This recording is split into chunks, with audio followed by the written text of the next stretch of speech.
Di ujung sebuah desa terpencil yang tak banyak muncul di peta, ada seorang anak laki-laki. Ia tinggal sendiri di gubuk kayu peninggalan neneknya. Tak ada listrik, tak ada air bersih, dan tak ada orang tua yang menuntun atau menyayangi. Namanya Rangga. Umurnya baru 10 tahun, tapi hidup memaksanya tumbuh lebih cepat. Setiap pagi sebelum fajar, Rangga bangun bukan karena alarm, tapi karena perutnya keroncongan. Ia mengambil kail bambu yang sudah kusam, sisa tali rapuh yang ia temukan di tempat sampah, dan berjalan menuju sungai yang tenang. Ia duduk di batu besar di pinggir sungai itu, menggantungkan harapan pada seekor ikan yang sudi menyambangi umpannya. Tangannya dingin, bajunya basah, tapi ia tak mengeluh.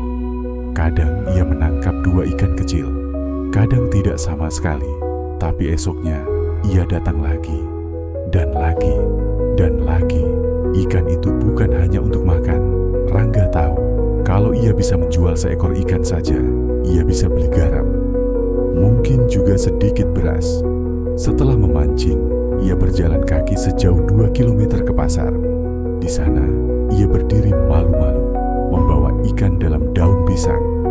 Para pedagang kadang mengusirnya, kadang menawar terlalu murah, tapi ia tak pernah membalas marah, hanya menunduk, menerima, lalu pulang membawa sisa uang receh. Di belakang gubuk kecilnya, Rangga menanam kangkung. Benihnya ia dapat dari pedagang yang iba. Ia belajar menyiram, mencangkul tanah, membuat parit kecil agar air tidak tergenang.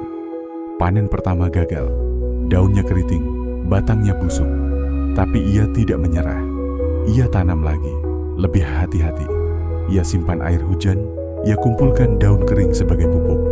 Lalu akhirnya, panen kedua berhasil. Ia jual 1 ikat, lalu 2, lalu 3. Uangnya tak langsung dibelikan makanan enak, tidak untuk mainan, tapi ia masukkan ke kaleng biskuit tua.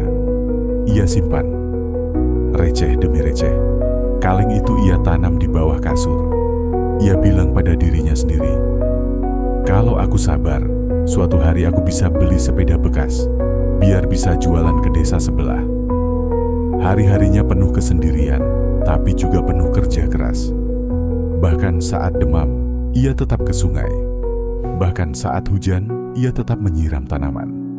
Bahkan saat hatinya lelah, ia tak berhenti bermimpi. Suatu hari, ada seorang pedagang sayur yang memperhatikan Rangga. Ia mengajaknya menitipkan kangkung dan ikan ke mobilnya. Ia bahkan membantu menjualkan lebih banyak. Hari itu, Rangga pulang membawa uang paling banyak seumur hidupnya. Beberapa bulan kemudian, ia membeli sepeda bekas dari hasil kerja kerasnya. Dan hari itu, ia menangis. Bukan karena sedih, tapi karena tahu setiap tangisan yang ia tahan selama ini ternyata berbuah. Rangga tumbuh. Ia menyekolahkan dirinya sendiri. Ia terus menanam. Ia mengembangkan kolam ikan kecil. Kini, bertahun-tahun setelah itu, orang-orang mengenalnya sebagai pemuda tangguh. Pemilik usaha kecil yang dulu hanyalah anak kecil di pinggir sungai.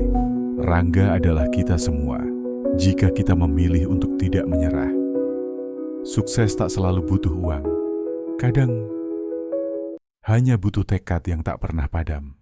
Karena kadang benih harapan itu tumbuh dari tanah